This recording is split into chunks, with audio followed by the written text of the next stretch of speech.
Assalamualaikum warahmatullahi wabarakatuh. Perkenalkan, nama saya Jian Nabila. Di video kali ini saya ingin menjelaskan atau mempresentasikan tentang pengaruh hidden value of intangible assets, knowledge management, dan water accounting terhadap economic performance. Kita langsung saja ke slide selanjutnya. Nah, mengapa penelitian ini dilakukan? Motivasi atau isu kurangnya inovasi dan manajemen sumber daya perusahaan yang tidak dikelola dengan baik menyebabkan perusahaan sulit bersaing di tengah-tengah persaingan global saat ini, sehingga dapat menurunkan kinerja ekonomi perusahaan yang akan berdampak pada return saham investor yang berkurang. Selain itu, keterbatasan perusahaan dalam hal ini mengungkapkan manfaat perusahaan terhadap lingkungan dan sosial dapat menurunkan kredibilitas perusahaan di mata investor sehingga kinerja ekonomi perusahaan menurun. Nah, fenomenanya yaitu peneliti tidak mencantumkan secara jelas tentang fenomena yang berhubungan dengan variabel yang diteliti sehingga penelaah tidak bisa dalam memaparkan isi dari fenomena dengan jelas. Lalu di sini ada research GAP dalam penelitian ini, intangible asset dijadikan sebagai faktor signifikan untuk menilai. Lalu di sini ada research GAP dalam penelitian ini, yaitu intangible asset dijadikan sebagai faktor signifikan untuk menilai kinerja perusahaan. Berbanding terbalik dengan penelitian yang menyatakan bahwa aset tidak berwujud, tidak berkontribusi dalam membentuk nilai perusahaan.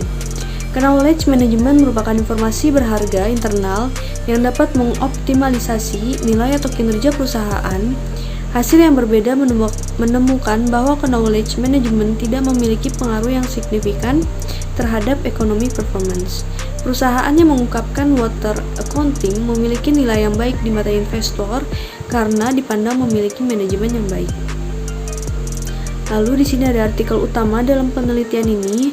Yang pertama ada maraknya bisnis yang beraneka ragam disertai dengan inovasi dan teknologi yang semakin berkembang menjadikan persaingan global antara perusahaan semakin meningkat. Yang kedua adanya hidden value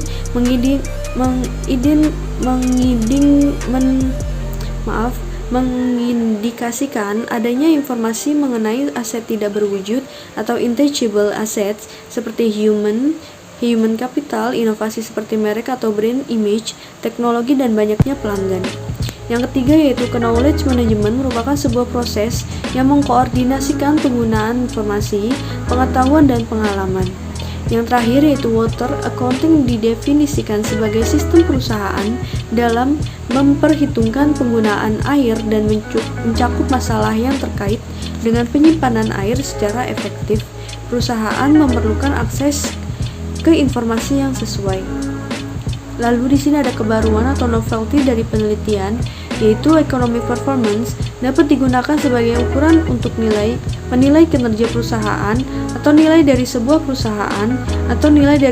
perusahaan dengan harga saham dari return saham yang digunakan sebagai bagian dari proksi ekonomi perusahaan yang banyak mengalami naik turun. Di sini ada rumusan masalah tujuan. Yang pertama ada apakah hidden value of intangible assets mempengaruhi potensi economic performance. Yang kedua ada apakah knowledge management mempengaruhi potensi economic performance. Yang ketiga apakah water accounting mempengaruhi potensi economic performance. Nah, di sini untuk mengetahui hubungan hidden value of intangible asset mempengaruhi potensi economic performance. Yang B itu untuk mengetahui apakah knowledge management mempengaruhi potensi economic performance. Yang terakhir untuk mengetahui apakah water accounting mempengaruhi potensi economic performance. Nah, di sini ada kontribusi dari penelitian. Dalam studi ini fokus pada menjelaskan hubungan serta peran antara pengaruh hidden value of intangible assets, knowledge management, dan water accounting berpengaruh terhadap economic performance. Lalu ada grand teori yang digunakan. Yang pertama ada stewardship theory, menjelaskan situasi para manajer tidaklah termotivasi oleh tujuan individu, tetapi lebih ditunjukkan pada sasaran hasil utama mereka untuk kepentingan organisasi. Yang kedua ada stakeholder theory, menyatakan bahwa semua teori stakeholder mempunyai hak memperoleh informasi mengenai aktivitas perusahaan yang dapat mempengaruhi pengambilan keputusan mereka, dan dapat memilih untuk menggunakan informasi tersebut atau tidak menggunakan informasi tersebut. Yang terakhir ada legitimate theory, menyatakan bahwa organisasi atau perusahaan secara berkesinambungan harus memastikan apakah mereka telah beroperasi di dalam norma-norma yang dijunjung masyarakat dan memastikan bahwa aktivitas mereka bisa diterima pihak luar. Nah, di sini ada keterkaitan grand theory yang digunakan dengan penelitian yang dilakukan. Yang pertama ada stewardship theory. Jadi di stewardship theory ini memiliki keterkaitan dengan variabel ekonomi performance karena adanya sikap manajemen dalam menjadikan variabel ini tampak BAI. Jadi teori ini juga menjelaskan bahwa manajemen tidak hanya memotivasi untuk tujuan pribadi, namun lebih pada pencapaian kinerja ekonomi yang dikelola perusahaan yang pada prinsipnya menjadi tanggung jawab manajer tersebut. Yang kedua ada stakeholder teori. Jadi keterkaitannya yaitu dengan variabel hidden value of intangible assets dan knowledge management, di mana variabel tersebut memiliki sifat sukarela.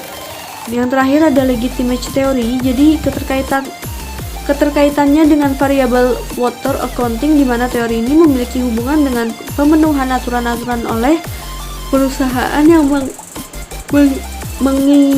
mengindikasi adanya pengungkapan water accounting sebagai bagian dari environmental management accounting, menjadikan bahan pertimbangan bagi para investor terkait kegiatan investasi yang dilakukan oleh perusahaan. Di sini ada kerangka konseptual, yaitu H1-nya ada hidden value of intangible assets, yang kedua H2 ada knowledge management, yang H3 ada water accounting di dalam ekonomi performance. Hipotesis penelitian yang pertama ada hidden value of intangible assets berpengaruh positif terhadap ekonomi performance. Yang kedua ada hipotesis kedua ada knowledge management berpengaruh positif terhadap ekonomi performance. Yang H3 yaitu water accounting berpengaruh positif terhadap ekonomi performance. Metode yang digunakan yaitu ada rancangan penelitian analisis regresi, yang kedua ada teknik penarikan sampel. Jadi di teknik penarikan sampel menggunakan metode purposive sampling. Penelitian ini menggunakan data perusahaan terdaftar di Bursa Efek Indonesia tahun 2014 sampai 2018.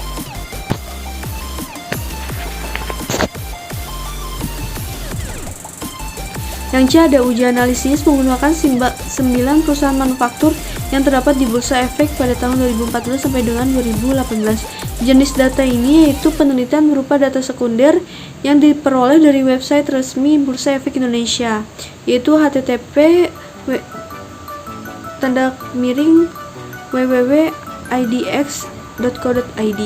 Uji kelayakan model yaitu analisis regresi data panel.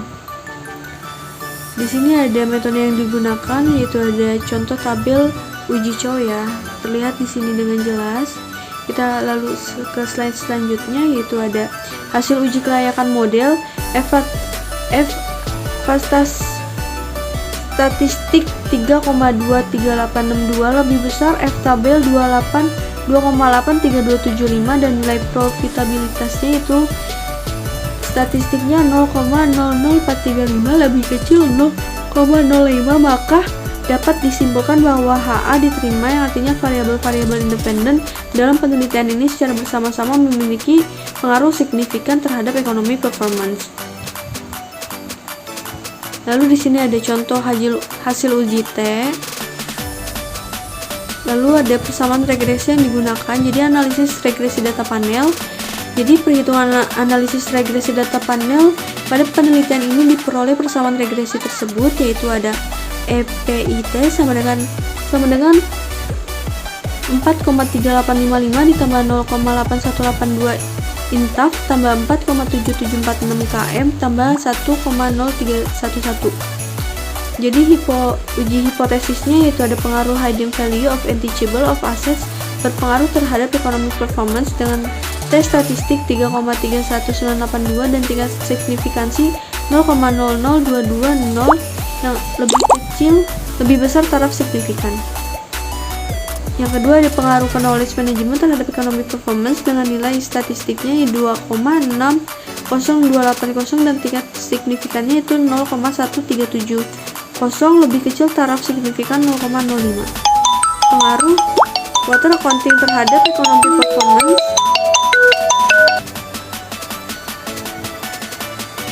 Pengaruh knowledge management terhadap economic performance dengan nilai statistik yaitu 2,60280 dan tingkat signifikannya 0,01370, lebih kecil taraf signifikan 0,05. Nah, yang ketiga itu pengaruh water accounting terhadap economic performance dengan tes statistik 2,78211 dan tingkat signifikan sebesar 0,00900, lebih kecil taraf signifikan 0,05. Di sini ada kesimpulan yang pertama. Jadi hasil penelitian ini membuktikan bahwa variabel hidden value of intangible asset terbukti secara empiris berpengaruh positif terhadap economic performance.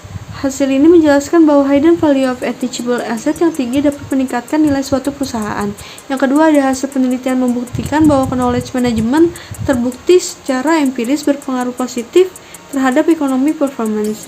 Yang ketiga, ada hasil penelitian membuktikan bahwa water accounting terbukti secara empiris berpengaruh positif terhadap economic performance.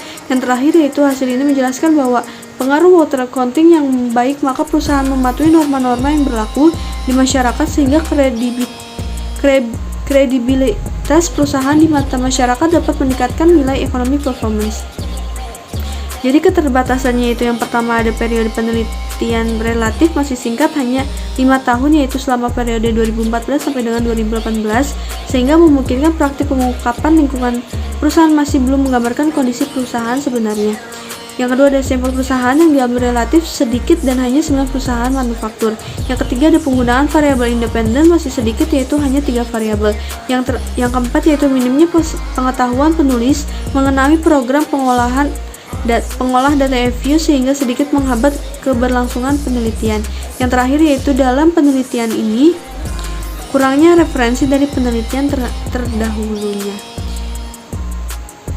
Sekian implikasinya yaitu penelitian memberikan rekomendasi penelitiannya bagi penelitian selanjutnya diharapkan dapat menggunakan sektor perusahaan lain dan menambah periode pengamatan dan juga dapat menggunakan variabel-variabel independen lain yang bisa digunakan untuk memproyeksikan economic performance bagi investor dan calon investor. Penelitian ini dapat digunakan sebagai salah satu pertimbangan dalam memilih perusahaan manufaktur pada saat ingin berinvestasi dengan melihat kriteria yang dapat menunjukkan bahwa return saham perusahaan yang berfluktuatif setiap tahunnya. Terima kasih, sekian presentasi dari saya, kurang lebihnya mohon maaf. Billahi taufiq wal hidayah. Wassalamualaikum warahmatullahi wabarakatuh.